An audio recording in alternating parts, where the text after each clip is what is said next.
Henriette mentally tortured Anne Boleyn before her death. Sure, Henry ordered an expert swordsman from France to come kill his second wife Anne Boleyn before she'd actually been tried and convicted.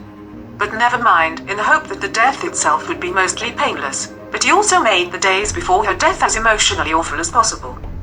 So merciful, no, that didn't exactly describe the way Henry treated the woman he'd supposedly once loved. According to history revealed, Anne was accused of a set of elaborate, invented crimes including adultery, incest, witchcraft, and conspiracy against the king.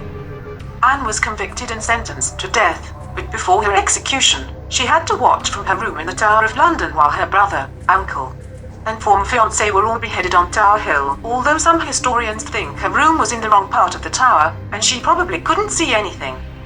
Her own execution was delayed twice, which was awful for her. "I hear say I shall not die afore noon," she told the constable, "and I am very sorry therefore, for I thought then to be dead and past my pain." Henry, of course, refused to see Anne in the weeks leading up to her execution, and within 24 hours of her death, he was betrothed to his third wife, and own lady-in-waiting Jane Seymour. Don't ever say Henry wasn't a class act.